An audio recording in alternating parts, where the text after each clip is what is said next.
Segunda Crônicas 7:14. Todos acharam, gente?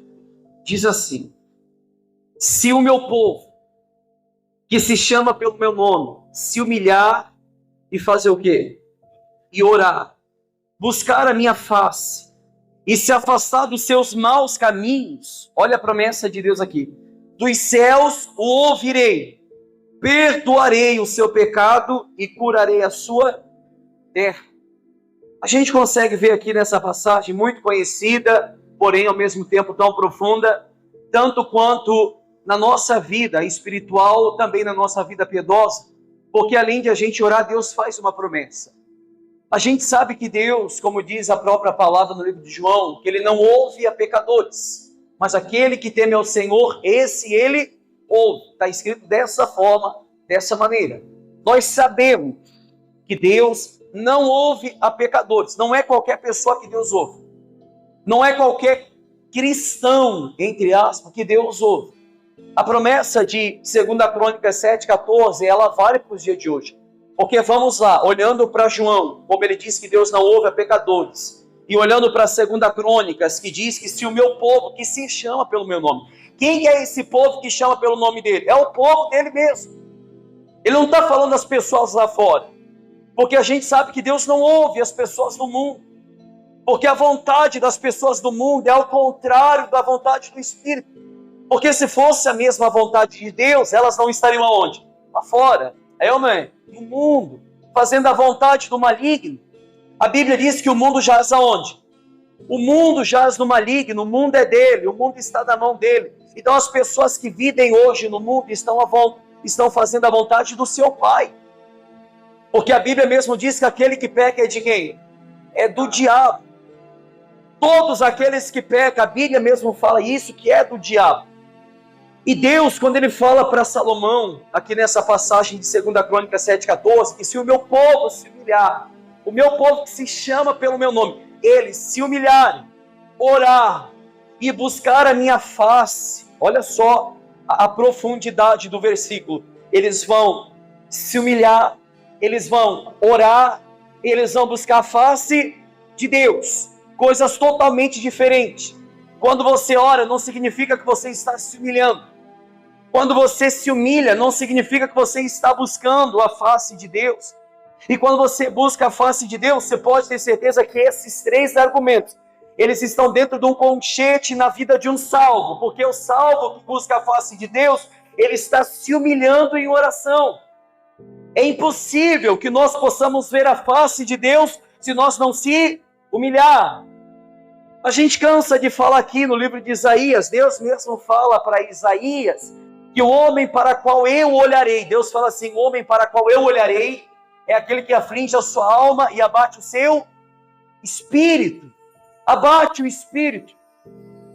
Sacrifício agradável ao Senhor é um espírito compungido, um coração contrito. Então, todas as vezes que Deus, na sua palavra, Ele mostra a realidade da oração daqueles que são ouvidos, ou os olhos dele, para aqueles que estão sendo inclinados, é aqueles que fazem essas três coisas: ora, se humilha e busca a face de Deus, e acima de tudo se afasta dos seus maus caminhos. E Deus fala, dos céus o ouvirei. A gente sabe que as pessoas que são piedosas, Deus ouve a oração delas.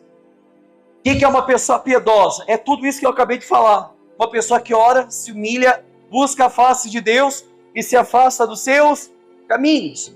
Deus fala, eu perdoarei os seus pecados e curarei a sua terra. Se você estudar sobre essa passagem, a didática, se você estudar um pouco a fundo, você vai ver que depois do grande esforço do povo de Israel, referente à edificação ou à construção do templo em Jerusalém, o Senhor dos Exércitos, ele apareceu para Salomão e ele deu condições para a sua presença permanecer naquele lugar. Ou seja, o povo constrói o templo, o povo constrói o santuário, o povo constrói o santíssimo lugar e o santo dos santos. E quando o povo constrói, depois de grande esforço de edificar o templo, ou seja, construir o primeiro templo, que foi o templo de Salomão, Deus, ele dá condições para aquele povo, para que a presença dele continue dentro daquele lugar. Mais do que o povo construir o templo, o povo, como a gente acabou de falar, o povo que se chama pelo seu nome, que representa o povo de Deus, deveria edificar a sua vida no Senhor e não apenas achar que Deus deveria ter a obrigação de abençoar o povo, aquele povo, simplesmente pelo fato de eles terem construído um templo. Se você ler Jeremias capítulo 7, você vai ver que o cabeçalho diz assim: o templo não protege o homem iníquo. Tem versões de Bíblia que diz assim: o templo não protege a geração de iníquo, não protege o homem iníquo. Ou seja, aquele povo do templo de Salomão, no templo de Israel, eles se apoiavam no templo do Senhor, templo do Senhor, templo do Senhor é esse. 3 vezes eles clamavam pelo templo, achando que pelo fato de ter um templo, Deus tinha a obrigação de abençoar o seu povo. Quando Deus, através da sua palavra, Ele dá então, através do templo, as condições de a presença dEle permanecer no santuário. É aquilo que eu sempre falo: não basta apenas vir para a igreja, não basta apenas ser um membro de 5 anos de igreja sem mácula, não basta apenas entoar louvores, cânticos, salmodiar o Senhor, orar, como a gente acabou de falar, uma oração, muitas das vezes vazia, porque os puritanos mesmo falavam que a oração é a conversa da alma com Deus.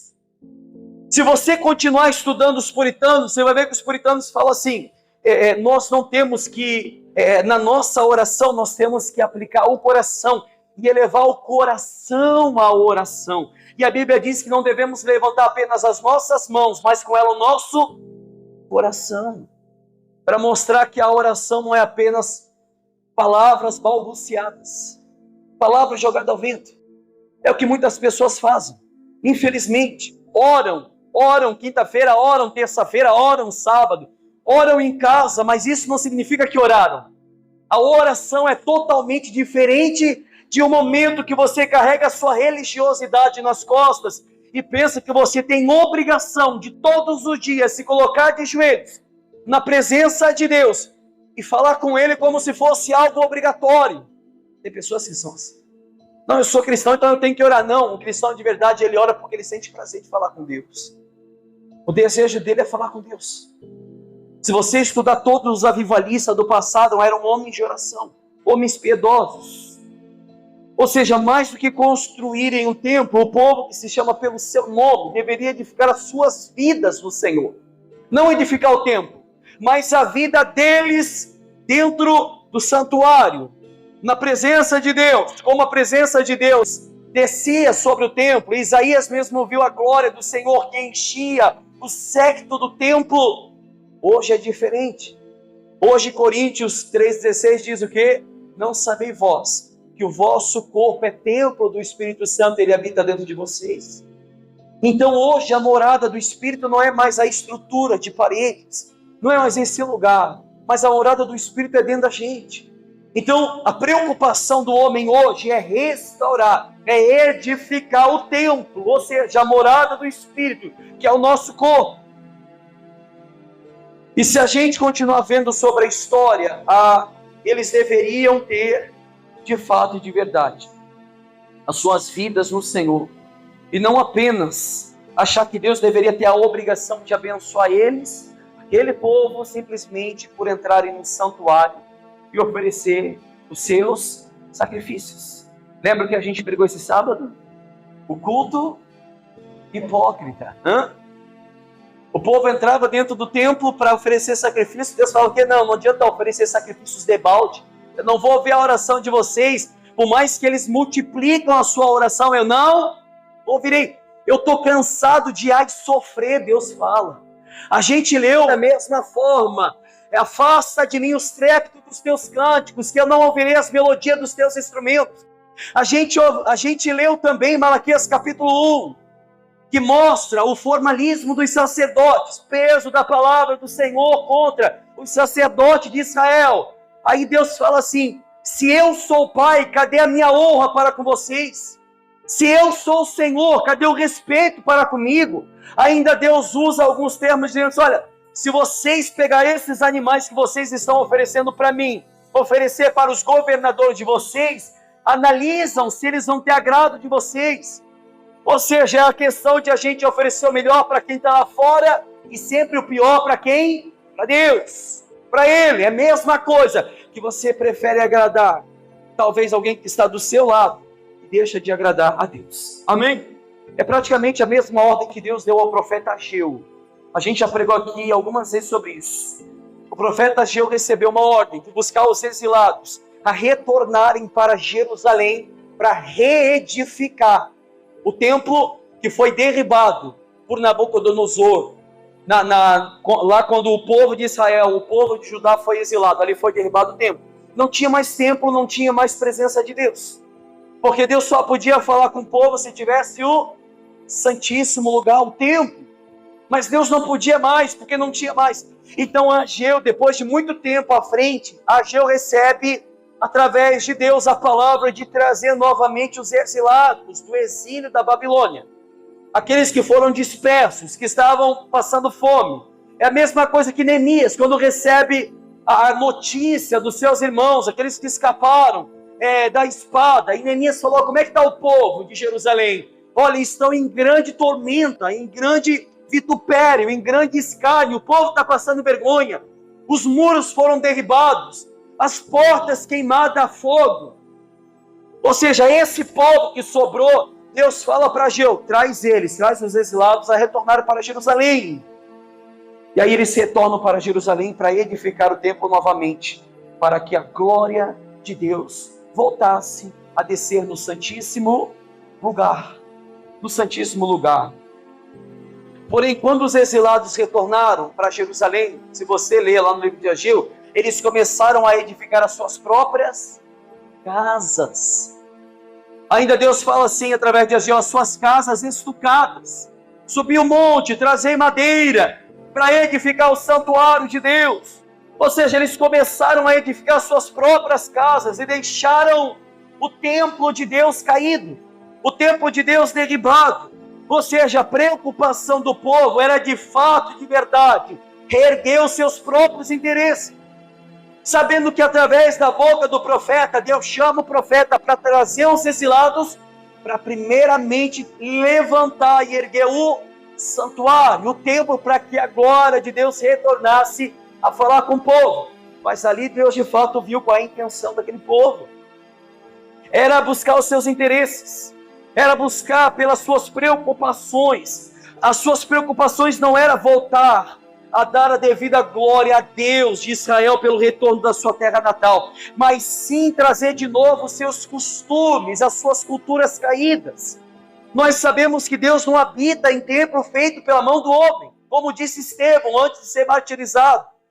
Ele falou, Deus Altíssimo, Ele não habita em templo feito pela mão dos homens. Por isso essa era a maior queixa de Deus contra o seu próprio povo. Pelo fato do povo se apoiar no templo, na estrutura, e viver uma vida de prevaricação e constante iniquidade, constantemente em pecado. O ponto mais importante na passagem de Crônicas era de fato o retorno do povo, mas não apenas para o templo, mas o retorno para a humilhação, para a oração, para buscar a face de Deus, e que eles pudessem voltar a ouvir Deus, ouvir a súplica de Israel. Amém? Para que Deus pudesse ouvir a súplica de Israel. E é de fato impossível ter uma oração sincera sem humilhação. É impossível alguém ter uma oração sincera se ela não se humilha, sem reconhecimento de pecado, sem buscar a face do Senhor. É impossível, meu Deus. O povo deveria se humilhar a tal ponto de deixar a velha vida de lado, deixar os seus interesses de lado, deixar as suas razões de lado e, acima de tudo, seus princípios humanistas, para que do alto Deus ouvisse as suas orações, porque essa foi a promessa de Deus. Se o povo fizer tudo isso, eu ouvirei do alto as suas orações. e perdoaria os seus pecados. Sem oração não há quebrantamento. Sem oração não há aflição de espírito. Sem oração não há um coração contrito e abatido. Sem oração não há conversão sincera. Sem oração, como diz a própria Bíblia no livro de Hebreus, que sem santidade ninguém verá Deus. Como é que eu posso ver Deus se eu não oro, meu Deus? Impossível. A oração é a base principal da intimidade do homem para com Deus. Ela é a ponte principal que nos conecta a Cristo, meu Deus. Todos os grandes ganhadores de almas, pessoas de muita oração e de oração fervorosa, você pode pesquisar, e todos os grandes avivamentos foram precedidos e levados a cabo pela perseverança daqueles grandes homens que eles prevaleciam em oração, em constante oração, de joelhos no chão, sozinhos no quarto com Deus. Se você estudar a história desde o momento em que Jesus vem, instaura o seu reino, antes que Jesus começasse o seu ministério, quando grandes multidões o seguiam, ele passou 40 dias e 40 noites em jejum e oração. É ou não é? 40 dias. A Bíblia diz em Filipenses 3:11, Colossenses 1:3, 9:11, Atos 16:25, que Paulo ele orava sem cessar. Ele passava dia e noite em suas orações com súplicas, intercessões, que a sua oração de fato, como diz a Bíblia, subia a Deus. Se você estudar o livro de Atos capítulo 2, você vai ver que você vai ver que o batismo pentecostal do Espírito e as 3.000 almas convertidas em um dia foram praticamente precedido por 10 dias de oração. Aquelas 3.000 almas se convertem no mesmo dia, na pregação de Pedro. Porém, esses 12, e mais as mulheres que estavam no santuário, e mais os condiscípulos, que somavam 120 pessoas, que oravam fervorosamente durante 10 dias, estudavam a palavra, o seu interesse era a intimidade com Deus. Todas essas 3.000 almas que se converteram, elas foram precedidas praticamente por 10 dias de oração. Sem oração não há conversão. Sabe por que a igreja é fria? Porque a igreja não ora. Sabe por que as pessoas perdem o fio da meada? Porque não oram. Sabe por que as pessoas não conseguem ter intimidade com Deus? Porque não oram. Sabe por que as pessoas não conhecem a Deus? Porque não oram. Pergunta para um cristão da igreja sem mácula, qual foi o dia que eles tiveram de fato e de verdade uma experiência espiritual com Deus? Alguns vão dizer, eu não sei o que é isso, pastor, porque nunca oraram de maneira que era para orar. Nunca oraram da maneira que de fato e de verdade o próprio Deus designou para uma intimidade com Ele, no seu quarto secreto, no seu quarto oculto.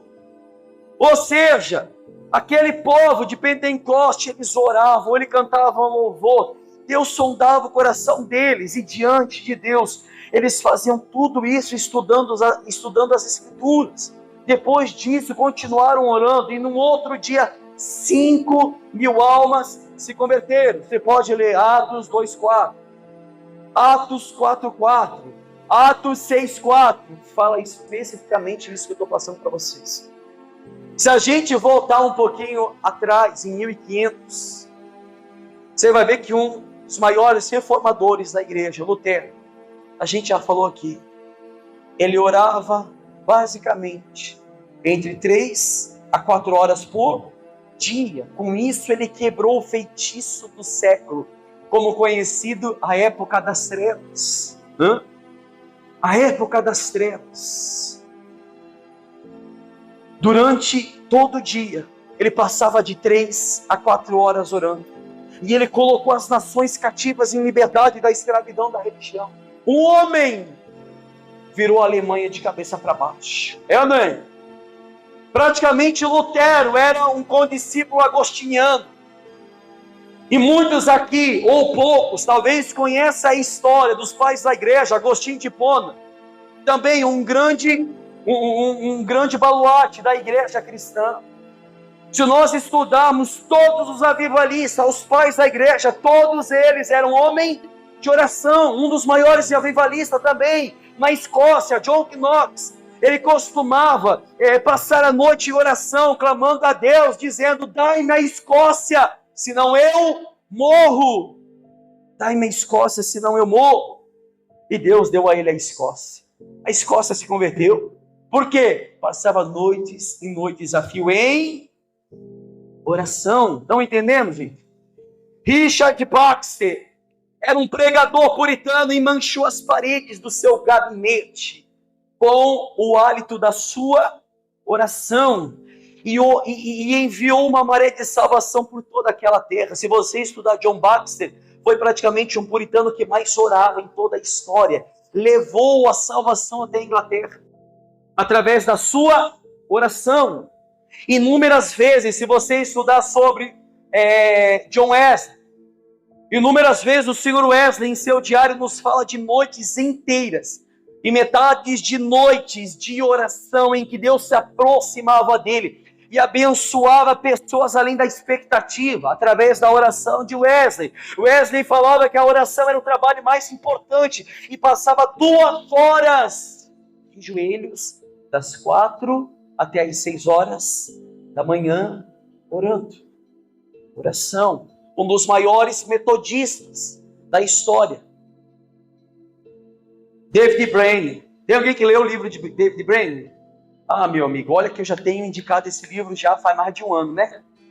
David Brainerd costumava deitar-se no chão gelado à noite, envolvido com pele de urso, cuspindo sangue no chão e clamando a Deus para que Deus pudesse salvar os índios, salvar aqueles canibais, salvar aqueles homens ignorantes, assim como conhecido na Inglaterra. Se você estudar sobre a história de David Brainerd, ele tinha tuberculose avançada, ele morreu orando, ele morreu cuspindo sangue na neve, meu Deus, e constantemente passava madrugadas e madrugadas a fio em oração. No seu diário ele diz assim: hoje eu estou bem, eu estou muito melhor, estive apenas uma febre alta e tossindo muito. Isso quando ele estava bem. Imagina quando ele estava mal. Tem dias que ele falou que ele não conseguia nem levantar da cama dele, de tanta tosse, cuspia tanto sangue, fraqueza, vomitava direto, mas ele sempre falou que ele encontrava forças para buscar a Deus. Leia o diário de David Brainerd, meu Deus. Esqueça, como eu sempre falo, as coisas que não tragam nenhum benefício para você. Eu li esse livro, é magnífico. Depois da Bíblia, foi o livro que eu mais amei. Foi o livro que impactou tanto o John Wesley, impactou os moravianos, impactou a história de muitos pregadores, impactou o Jonathan Edwards, que era sogro de David Brainerd. Até quem escreveu o diário de David Brainerd foi o seu próprio sogro. Então, se a gente estudar a história desses avivalistas, desses homens de fé, tudo que eles faziam em base na oração. Na noite anterior de David Brainerd ter pregado aos índios, na noite anterior ao maravilhoso sermão de Jonathan Edwards, que deu início ao maior avivamento, que sacudiu a Nova Inglaterra, ele e alguns outros passaram a noite inteira orando, durante 3 dias e 3 noites em oração.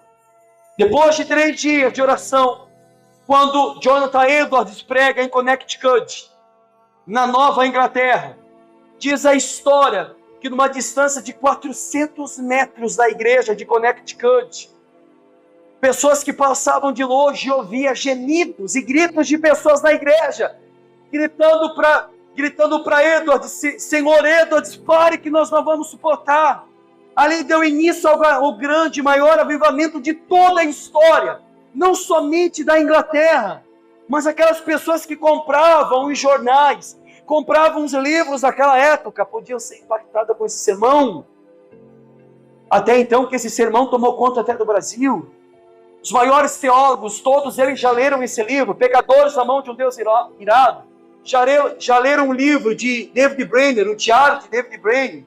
Se você estudar sobre a história do Sr. Finney, o Sr. Finney costumava orar até que as comunidades inteiras fossem tocadas pelo Espírito de Deus. e os homens não pudessem mais resistir à poderosa influência da oração e da palavra. Então Finney, através... Se você estudar sobre Finney, eu estava lendo sobre a história de Finney, o seu Finney, diz a história que todos os cultos, ele pregava sobre a ira de Deus. Ele esmurrava a palavra na cara das pessoas, ao ponto das pessoas não suportarem mais e entrar e praticamente se constrangir de tal modo que houve avivamento naquele lugar. Mas o segredo não foi a pregação, foi a oração. Você pode ver que todos esses pregadores que eu acabei de falar, David Brainerd, John Wesley, Jonathan Edwards, todos eles, o Senhor Finney, todos eles, quando pregavam um sermão de influência, antes do sermão tinha vida de oração. Certa vez ele ficou tão abatido pelos seus trabalhos, que os seus amigos enviaram eles para o mar Mediterrâneo para descansar. Ele estava tão abatido, tão cansado. Enviaram ele ao mar Mediterrâneo para descansar, mas ele estava tão preocupado com a salvação dos homens, que não conseguiu descansar. E na sua volta entrou em agonia de alma. Você pode ver a história dele. Entrou em agonia de alma, orando pela alma das pessoas, evangelizando o mundo. Ou seja, ele não conseguiu descansar, voltando para sua terra. Quando ele volta, ele viu tamanha perversidade dos homens, ao ponto de se angustiar pelas almas. Também houve avivamento. Por fim, a sinceridade, a agonia de sua alma se tornaram tão grande, que ele orava o dia todo, e só parava à noite quando recebia segurança, e a profundidade que Deus efetuaria na sua obra. Pensa um homem que começava a orar de manhã, e só terminava à noite, quando ele sentia segurança a respeito da profundidade da salvação de Deus na vida daqueles homens. Amém? Havia um jovem evangelista nos Estados Unidos, que foi salvo também por Deus. Em todo lugar que ele ia, havia um avivamento chamado, você pode pesquisar, o avivamento furacão. E as pessoas perguntavam por que o avivamento furacão? Porque ele tomava conta de centenas de pessoas. Quando ele pregava, pessoas se quebrantavam, pessoas caíam em choro, pessoas se angustiavam, pessoas ficavam amarguradas pelos seus pecados. E perguntaram assim: eu queria saber onde estava o segredo do seu poder. Até que uma senhora, em cuja casa que ele esteve morando, disse que ele orava todo dia. Todo dia ele orava. Ela falava assim, eu mal conseguia tirar ele da luta com Deus para comer. Eu chamava ele para comer, ele não saía do quarto, orava constantemente. Ela não conseguia tirar ele da luta com Deus. É praticamente a mesma luta que Jacó teve com Deus. Por que Deus ouviu a oração de Jacó? Porque Jacó insistiu em Deus. Insistiu. Amém? E nós não insistimos. O reverendo John Smith, cuja vida dele inspirou tanto William Booth como Browville, ele passava sempre muito tempo em oração. Muito tempo em oração. Ele sempre achava difícil começar a orar. Ele sempre achava difícil começar. Mas depois que começava, meu amigo, era difícil parar. Né? Você pode ver as pessoas que amam a oração, aquelas que amam. Estou falando aquelas que fazem oração de 5 minutos, de 10 minutos, não. Estou falando aquelas que amam a oração. É difícil começar, não é? Eu não vou falar para você que é fácil. Não é fácil, nem para mim é fácil. Mas quando a gente começa, meu amigo, é difícil a gente parar. Amém? Em todo lugar que ele ia, poderosas ondas de avivamento também acompanhava o reverendo John Smith. Ouvir o que grandes homens de Deus falam a respeito de oração, o que eles disseram a respeito disso, é uma forma de receber essa exortação. A gente viu exemplos de homens de oração. Agora, olha o que muitos deles falaram a respeito da oração. John Bunyan falava assim: eu posso fazer mais que orar, depois de ter orado, mas eu não posso fazer mais que orar, até que eu tenha orado. Amém? Hans von Standen diz assim: quando agimos, colhemos os frutos do nosso trabalho, mas quando oramos, colhemos os frutos do trabalho de Deus. William Liu fala assim: não há nada que nos faça amar tanto uma pessoa quanto orar por ela. Você ama alguém? Então ore por ela. Amém? Isso eu posso dizer de boca cheia, o quanto eu amo vocês. Amém, gente? Porque só Deus sabe o quanto eu oro para o meu povo. Às vezes dá uma vontade de tirar a cinta, e sabe como é que é, né? O chinelo, a cinta, dá uma vontade, mas só Deus sabe o quanto eu amo o meu povo, passando constantemente em oração, deixando o meu tempo de lado para aplicar o coração na oração. Ou seja, você ama alguém, ora por ela. Charles Spurgeon fala assim: sempre que Deus deseja realizar algo, Ele convoca o seu povo para orar. Sempre que Deus quer realizar algo, Ele sempre convoca o seu povo para orar, para oração. Olha a palavra. Neemias, quando vai edificar o templo, ele faz o quê? A Bíblia diz que ele chorou por alguns dias. Ele orou, buscou fervorosamente a face de Deus. Hudson Taylor, um dos grandes pregadores puritano também.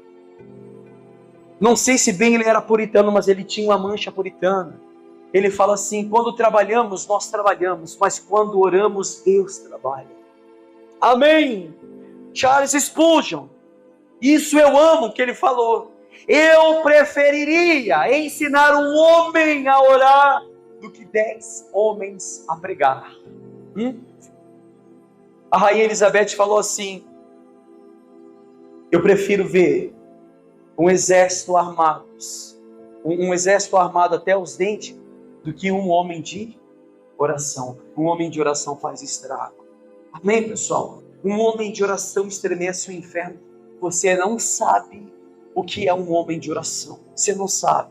Se você soubesse, você experimentaria essa evidência de um homem de Deus que ama a oração. Então Charles Spurgeon falava: eu prefiro ensinar um homem a orar do que 10 homens a pregar. A maior preocupação do diabo é afastar os cristãos do quê? Da pregação ou da oração? Da oração. Claro que os dois andam juntos, mas você vem para a igreja, ouve a palavra. Se você não orar, de nada vai adiantar. Então a maior preocupação do diabo é afastar os cristãos da oração. Ele não teme estudos, nem o trabalho, nem a religião daqueles que não oram. Ele ri, ele zomba, ele ri da nossa labuta, ele zomba da nossa sabedoria, mas ele treme todas as vezes que ele vê um homem de oração. Samuel Shandik fala isso. Então o diabo não vai temer os seus pensamentos, sua sabedoria, o quanto você conhece do Evangelho. Ele vai temer aqueles que oram. Andrew Murray, ele diz assim: o homem que mobiliza a igreja cristã para orar está dando a maior contribuição para a história da evangelização no mundo. Então quando você ora, levanta a igreja para orar. As pessoas que oram têm prazer de se encarregar, levar esse evangelho de salvação aos perdidos lá fora. Você pode ver que as pessoas que não oram não têm prazer na palavra de Deus. É simples. Você consegue perceber uma pessoa que ora e uma pessoa que não ora, meu Deus. Os homens podem desdenhar nossos apelos, rejeitar nossa mensagem, opor-se aos nossos argumentos, desprezar-nos. Mas nada pode fazer contra as nossas orações. Sid Baxter fala isso. Eles podem desprezar tudo, menos a nossa oração, porque quando ensinamos aos homens, e quando oramos a Deus. Pastor, mas tem como impedir a oração de chegar aos céus? Porque Daniel, quando ora, Daniel ora durante 21 dias, e o anjo disse para ele que o anjo, praticamente o anjo da Pérsia, o espírito que age nas partes celestiais, estava impedindo da oração de chegar até Deus. Não fala isso? O anjo falou assim: desde o primeiro dia em que você aplicou o seu coração à oração, Deus tinha ouvido. Deus ouviu desde o primeiro dia. Então não tem nada que impeça a nossa oração de se chegar aos ouvidos de Deus. Amém, pessoal? Charles Miller, o pregador dos orfanatos, ele diz assim: nunca pedi coisa alguma em oração sem um dia, afinal, recebê-la de alguma maneira, de alguma forma. Quem conhece Charles Miller, o pregador dos orfanatos, grande pregador, olha o que Deus fez na vida dele. A fé é onipotente só quando estamos de joelho. A fé só pode ser onipotente quando nós colocamos os nossos joelhos no chão. John Wesley fala assim: Deus nada faz a não ser em resposta da oração. Deus não pode fazer nada em resposta a não ser da oração, somente quando oramos. Agostinho de Hipona, um pai da igreja, a oração é o encontro da sede de Deus e da sede do homem. Quando nós oramos, a Bíblia diz que o Espírito Santo leva nossas orações ao Pai com gemidos inexprimíveis. A Bíblia diz que nós não sabemos orar como convém. Quem se encarrega disso é o Espírito Santo. A preocupação de levar uma oração certa para o Pai. Amém, gente? E por último, John Bunyan. Na oração é melhor ter um coração sem palavras do que palavras sem um coração. A gente pode lembrar de Ana, né? Que não pronunciou palavras nenhuma, mas orou com o coração. Orou com o coração, ou seja, na oração é melhor ter um coração sem palavras do que palavras sem o coração. Aí eu volto a falar novamente. Como diz a palavra, quando nós oramos, não devemos levantar apenas as nossas mãos, mas com ela também o coração. Amém?